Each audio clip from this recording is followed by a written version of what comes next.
America is a nation that can be defined in a single word. I was going to excuse me. Don't let them take your freedom. Paid for by Newsom for California Governor 2022. On behalf of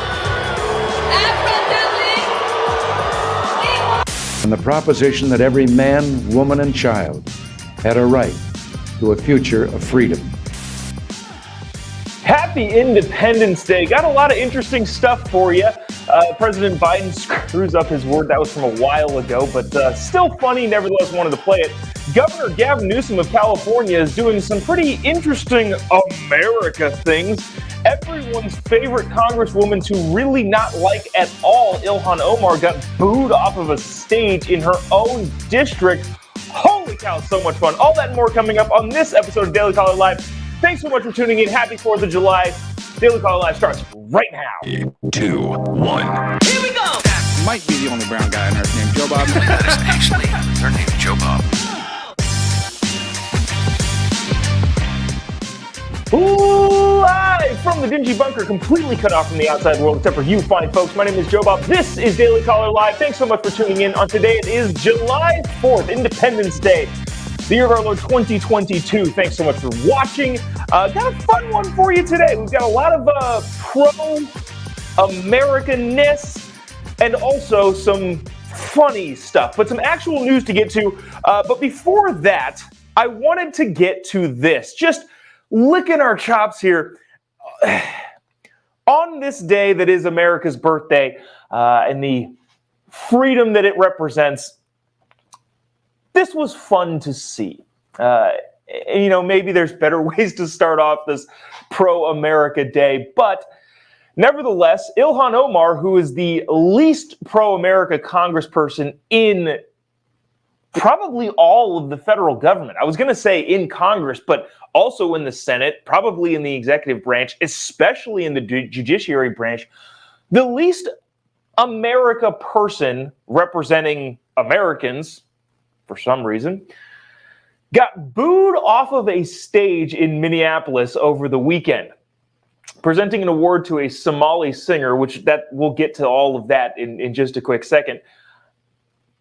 It was oh so good, especially to see on the 4th of July weekend.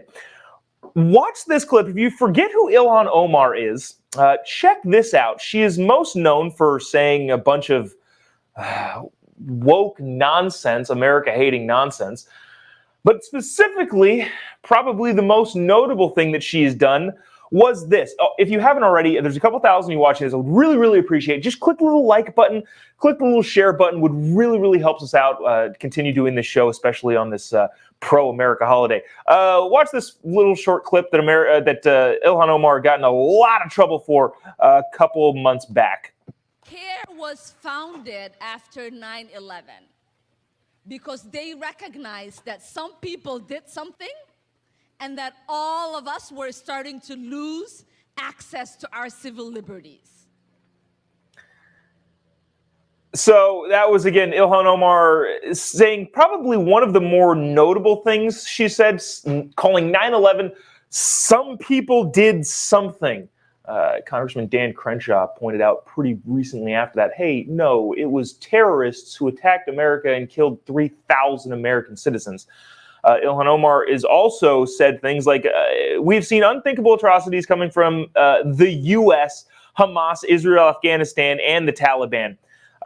She wrote, I believe that was on Twitter. She basically compared the United States to Hamas, Afghanistan, and the Taliban. This is a sitting U.S. Congresswoman, by the way. I've got a bunch of other tweets that I could bring up and mention here, but I kind of want to get to this clip. Anything else that's basically just doesn't like America, and I don't like that she doesn't like America. There was a singer named Sultan Siar, who is a Somali singer who was performing at the Target Center in Minneapolis. If you don't know anything about Minneapolis, it's a heavily populated Somali immigrants. Ilhan Omar herself is an immigrant from Somalia, to which many people say, hey, guess what? America's better than Somalia. You're here and you're representing them, so maybe stop trashing the United States of America. Anyways, this was the scene from her own district, the people that she represents. She came on stage to present some, I don't know, floofy congressional something to this singer from Somalia. And this was the reaction. If you haven't already, click any little emoji. Maybe this makes you laugh. Maybe this makes you angry. Just one of those little emojis really, really helps us out. Really, really appreciate you doing that. And then the little share button if you wouldn't mind. Check this out. This is Ilhan Omar getting booed off the stage in her own district. Don't do this. Don't do this. Don't do this. Please. No, please.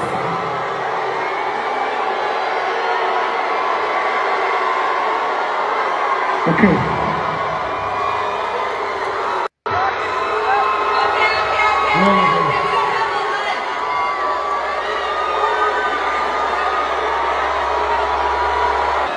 Go ahead, mate.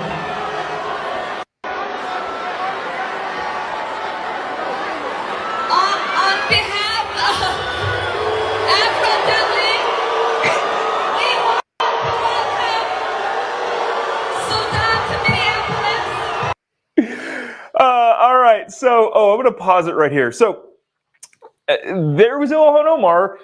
She walks on the stage. People erupt in boos. Now, it's a weird dynamic when you're on stage there with somebody that everybody's there to see, this singer. What was his name again? Sultan Siar. Everybody wants to see him. They're here to see him. And then the congresswoman walks on stage, and while they're cheering for this singer, they're booing her. She tries to talk, they don't let her, and then a bunch of people get on like, hey, calm down, don't, just let her talk. And then she starts talking, and then people boo her yet again. Let's listen to that one more time, because I think that's just so much fun. Afro-Delhi, we welcome Sultan to Minneapolis. Sultan Siar. So I wanted to land on this clip, because this I thought was actually very interesting here. A lot of people in the United States have grown up in the United States, and therefore think that this whole idea of freedom, democracy, freedom of speech, freedom to criticize your elected officials is just a thing that everybody can kind of do. And they don't recognize how unique to the United States and a couple other countries around the world that is. In many countries, especially in Africa and in Southeast Asia and in, well, really the Middle East, everywhere around the world that is, I don't want to say less developed, but in many other places around the world, you don't get to boo your leaders in quotes for Ilhan Omar. So I wanted to pause on this photo to take a look at this guy's face. The guy in the red is the Sultan Siar guy. If you're just listening to this, he looks confused. What I imagine happened backstage or before the concert, he's like, I'm going to go do this concert. It's going to be great. This is just a normal concert for him. Oh, but also one of the congressional members from the area wants to give you an award. And he probably thought, oh, cool, a leader in the government is going to give me an award. That leader in the government then walks on stage. Now, I'm thinking from his perspective, what he's probably used to in Somalia, he probably thought, well, this is going to be great. Rousing applause. Everyone's going to love it. And it's going to enhance the show for the audience and for me specifically. I would imagine that's what he thought, because in Somalia, I don't know this for sure, but I can't imagine you can boo the elected officials, if, we'll assume that they have fair and free elections, but you can't boo the leaders of your country when they walk on stage. So I would imagine he thought everyone was going to love this woman. She's going to come on stage. She's going to give me an award. But then she walks on stage and they start booing. And I can only imagine this singer from Somalia was like, they can do that? They can boo people in the United States? Holy cow. which, would have been great to be at, just because it would have been bad, and also to see the look on his face go, oh my gosh, I didn't know that this was allowed. I was in an Uber the other day with a guy from the Ivory Coast, and he asked, what do I do for a living? And I don't often like to get into that conversation, so he kind of kept poking. And I said, I make jokes about the president, or I make fun of the president. And he said, wow, that's so great. That's so great that you can do that in America. Where I'm from, which was Ivory Coast in Africa, he said, you can't do that. You'll go to jail. So, hey, maybe this is an eyes wide open for this singer here coming to the United States. Okay, so I want to get to this. So this is kind of local to California, but it's also not. It's people need to understand what's happening here in California. Gavin Newsom, the dictator, lunkhead governor of California, is running for president. I think we should all accept that as fact. Now, a lot of people watching, I understand that you don't like Gavin. I don't like Gavin. I don't know a single person. I live in California. I don't even know, my Democrat friends don't like Gavin. Nobody likes Gavin. I understand that. I hear you. I know where you're coming from. But we should all acknowledge that Gavin Newsom is running for president. California is doing one of the more ridiculous things I think I've seen in this whole inflation period. This is from the San Francisco Chronicle, not a right-leaning news outlet by any stretch of the imagination. Californians will get a one-time inflation relief payment. Are you aware of this? Inflation is so high because the government is spending money that it doesn't have on things it doesn't need, and people have too much money, which is what causes inflation. But in order to combat inflation, California is moving forward with giving people more money. Not entirely sure they took Econ 101 in high school, but that's not how you stop inflation. In other news, a fire truck is dumping gasoline onto a burning house in order to put the fire out. That's like what this is. California residents will get a one-time payment, which is a spend for California, at $9.5 billion. The state is going to spend $9.5 billion starting in October to help offset rising inflation. The bill is called the Stimulus for Better for Families Refunds. It is being called the Middle Class Tax Refund, even though couples making up to $500,000 in their 2020 adjusted gross income will be eligible. So here's what I think is fascinating about this. Now, this is classic woke politics exemplified for you here. Income from $150,000 or less for joint people. This is all for joint filing. If you make $150,000 less in California, you're going to get $1,050 with a dependent and $700 without. Income $150,000 to $250,000 is going to $750. Income $250,000 to $500,000 will get $600 with a dependent. The quote-unquote inflation relief will be sent out in October and in the middle of, end of October and the middle of January. Here's, I think, the most interesting thing. Again, if you haven't already, click the little like button or the little maybe this probably makes you angry. Go ahead and click drag it over, click the little angry button. Really helps us out.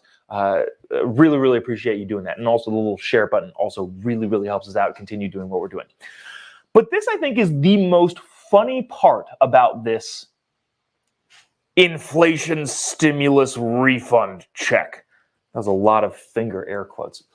One of the most ironic and funny parts is that if you didn't file taxes in 2020, and who doesn't file taxes? The poorest among us. You are ineligible to receive this stimulus to stem inflation. In other words, the poorest people in California aren't going to get this stimulus check. The people who probably actually need it, and I'm talking objectively here, the people that inflation is hurting the most, who didn't file taxes likely in 2020, are not eligible. So King Gavin is giving money effectively to all the rich middle class people. Sound weird to you at all? Yeah, because it is. I was telling my wife this morning before I left the house, this is gonna, I don't want to sound, I don't know, we do okay. We make a pretty good living. And inflation is very, very angering, but we're gonna be fine. We don't need Gavin's money. I'm going to take it because I'm paying for it in my tax dollars, but it's not something that we need. But there are people that are really, really hurting due to the fact that the Biden administration has spent an exorbitant amount of money that we don't have and we don't need. Inflation, obviously, you know, is through the roof, 40-year highs. Everything is more expensive. The people that actually are getting hit super hard and don't know where their next meal is coming from and can't afford groceries and have to choose between getting to work and keeping the air conditioning on when it's 100 degrees outside, those people ain't getting nothing from Gavin. Thought that was interesting. I want to play this other thing from, again, the lunkhead governor of California. In case you don't know this, well, let me explain this whole dynamic really quick. In 2020, I don't know, let me know in the comment section, who did you want to win in 2020? Did you want Joe Biden or did you want Donald Trump? You could have been the most enthusiastic Trump supporter in the country. There could have been nobody who wanted Donald Trump to win more than you, except for one person. The one person that wanted Donald Trump in 2020 to win more than anyone else, and I'm going to explain this, but the person who wanted Donald Trump to win in 2020 more than anybody else in the country was Governor Gavin Newsom of California. What, you might be asking? What are you talking about? What, Gavin Newsom wanted Donald Trump to win in 2020? Yes, more than anyone else in the country. Here's why. When people talk about politics and politicians, for some reason, they often think about the ideology and the policies that are enacted from politicians. And therefore, you know, if I'm a Republican and another Republican wins, great. Our ideas are going to get through to the upper ends of government. That's not how politicians think, though. Gavin Newsom doesn't give a crap about the policies that go into the White House. What he wants is Gavin Newsom to go into the White House. The governor of Gavin Newsom wanted Donald Trump in 2020 to win so bad because he wants to be the president. And the only way, or the easiest way, I don't want to say only way, the easiest way that Gavin Newsom would become the president of the United States is that if Donald Trump won in 2020 and then in 2024 it was an open seat, Kamala Harris would be out of the way, Joe Biden would be out of the way, Hillary Clinton would be out of the way, and Gavin Newsom, the sitting governor of the most populous state in the union, gets to run in an open presidential election for president. That would have been his dream. He wanted that to happen more than anything else because now that Joe Biden won, Gavin Newsom is going to have to run against Kamala Harris, the vice president of the United States, against anybody else who dares to question the Biden administration, and he has to thread the line between supporting Biden and also criticizing Biden. Gavin Newsom is put in a terrible position in terms of him winning the presidency by Donald Trump losing in 2020. That is why Gavin Newsom, more than anyone else in the country, wanted Donald Trump to win in 2024. Hypothetically, if he doesn't get a shot in 2024, that would mean, let's just say, hypothetically, Kamala Harris gets the nomination. I don't think that's actually going to happen. But she loses in 2024, and then he has to wait till 2028. Then he's a former governor of the most populous state of the union and kind of politically irrelevant for a long time. And then let's throw in the other hypothetical, just in case Kamala Harris or some other Democrat in the administration, maybe even Joe Biden, happens to win in 2024, which I don't think is possible. But let's just say it's Kamala Harris. She's running for re-election in 2028. Then Gavin Newsom, 8 years removed, former governor, completely politically irrelevant, has to run in 2032. That's not what he wants. Gavin Newsom wanted Donald Trump to run in 2020 or to win in 2020 so he can run in 2024. That's not stopping him, by the way. He's still running in 2024, which is evidenced by these ads that were running all over the weekend. Gavin Newsom, again, is running for governor in California. There's no reason that he should be airing gubernatorial ads in the state of Florida. But he did. Over the weekend, Gavin Newsom, if you weren't paying attention to this was a big story. Gavin Newsom was running this ad in Florida. Now, we're going to play the ad. This is not an endorsement by any stretch of the imagination.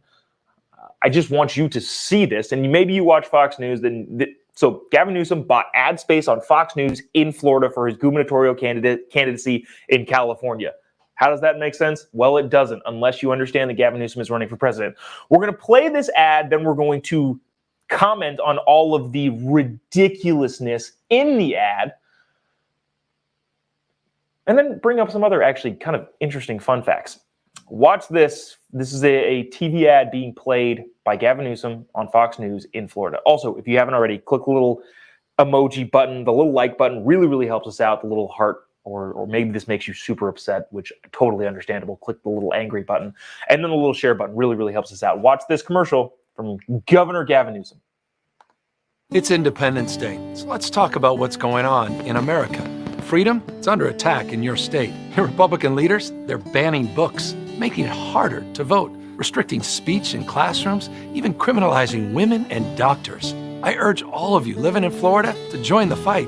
Or join us in California, where we still believe in freedom. Freedom of speech, freedom to choose, freedom from hate, and the freedom to love. Don't let them take your freedom. Paid for by Newsom for California Governor 2022. I love the ending. Paid for by Newsom for Governor California 2022. Airing in Florida on Fox News. Now we can go and nitpick at literally every single thing that he said, but I think the biggest, most telling thing that I think was funny is, well, if you don't like it in Florida, well, first of all, you saw the picture of DeSantis. It blows my mind. As a political operative who bought TV ads and wrote and directed TV scripts and all that sort of stuff, there's no effing reason for Gavin Newsom to put that ad on in Florida at all. You need to put DeSantis in the ad. That doesn't make any sense either. Except for the fact that he's running for president, and his only objective here is to spend his gubernatorial candidacy money, which this has to be an FEC violation, a Federal Election Commission violation. Anyways, he's spending his California governor money on getting his name out across the country. He knows he's got to win Florida to become the president of the United States in 2024, so he's running ads for his governor campaign. That's why he's doing it. One of the biggest things that I thought was really interesting from that video is he said something along the lines of, and I don't remember the exact wording of, well, if you don't like it there, come to California where we do all of these things. California, if you're not aware of this, which you should be, has had a mass exodus to places like Florida, like Texas, and like a bunch of other, Idaho, other red states around the country. Maybe you live in those states and maybe you're sick of Californians coming to your state. But the fact that Gavin Newsom says, hey, we're welcoming people into California, yeah, that's fine, but nobody wants to be there. The amount of people moving to California is astronomically low, and the amount of people leaving is astronomically high. So that is that. That's Governor King Gavin Newsom, again, being ridiculous in the state of California. Speaking of Florida and California, this was actually interesting. Joe Rogan on his podcast, here's a quote from Joe Rogan. DeSantis would work as a good president. Joe Rogan said he would support Ron DeSantis for the 2024 election because of the governor's stance on personal liberties. So there's that. I don't know. Who do you think? I think if I were going to make a bold prediction here, I would think that it's going to be someone like Ron DeSantis. That's if Trump doesn't run. I don't think he will. Maybe you do. I don't know. Let me know in the comments section. Do you think Donald Trump runs? I think he has enough political weight that he wants. And I think going from his leisurely life, playing golf every day and hanging out, back into the most stressful job in the world doesn't sound great. I wouldn't want to do it.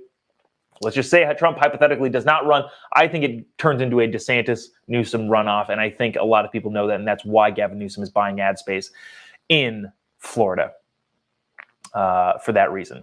Oh, shoot. I missed all of these other videos, or all of the other clips that I wanted to get to. Okay, so let's get to this. This I think is hilarious. This is a tweet that the White House put out last year. Inflation is through the roof. All of this spending that the United States is doing is crazy and not cool and going to ruin us financially. But the Biden administration last year tweeted this, and in hindsight, this did not age well at all. Last year, the Biden administration tweeted, "Planning for a cookout this year? Ketchup on the news." According to the Farm and Bureau, the cost of 4th of July barbecue is down from last year. It's a fact you can mustard. I don't know if you're recognizing the puns here. Hot dog. The Biden economic plan is working, and that's something we can all relish. So, puns aside, they got lit up last year for those terrible puns.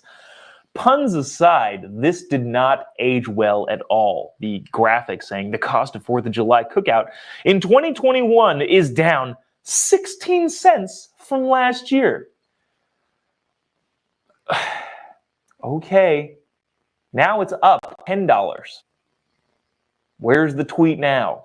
Thanking the Biden administration for being as high as it is. I don't want to spend too much time on this because I do want to get to this. This is a tweet from over the weekend that Joe Biden also tweeted out that I thought was fascinating and funny to read. So the top tweet is a response to this. President Biden tweeted out on Saturday, "My message to companies running gas stations and setting prices at the pump is simple. This is a time of war and global peril. Bring down the prices you're charging at the pump to reflect the cost you're paying for the product, and do it now." I retweeted this and asked, hey, did this work, by the way? But I thought the Oil and Gas Association of the United States tweeted something funnier.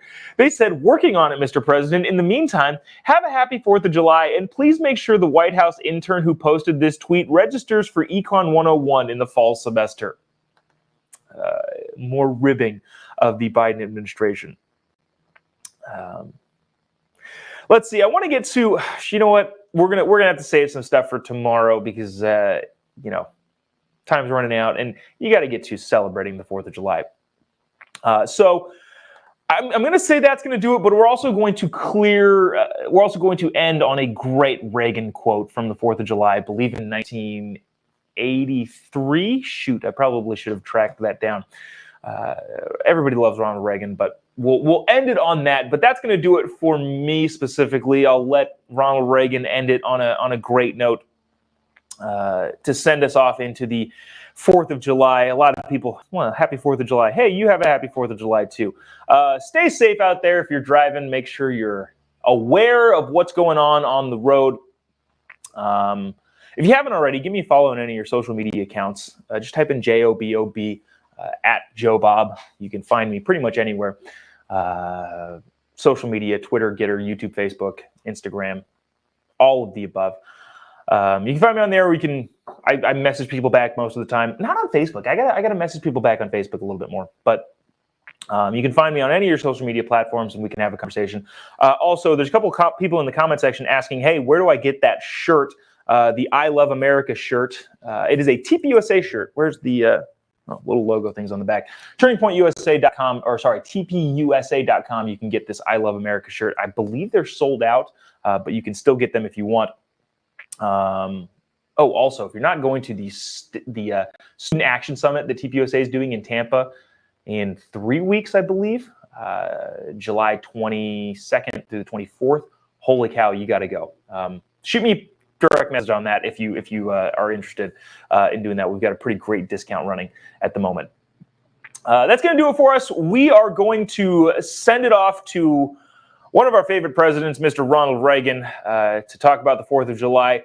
We will see you tomorrow, same time, same place. Stay safe. Have a great 4th of July. God bless America.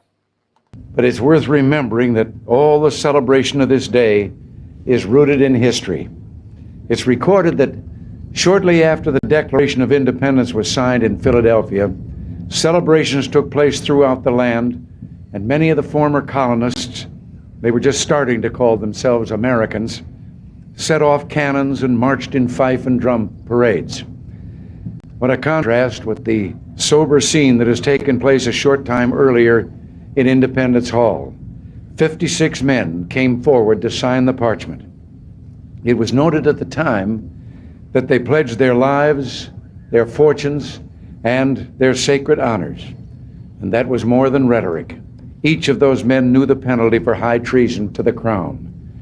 We must all hang together, Benjamin Franklin said, or assuredly we will all hang separately. And John Hancock, it is said, wrote his signature in large script so King George could see it without his spectacles. They were brave. They stayed brave through all the bloodshed of the coming years. Their courage created a nation built on a universal claim to human dignity, on the proposition that every man, woman, and child had a right to a future of freedom. For just a moment, let us listen to the words again.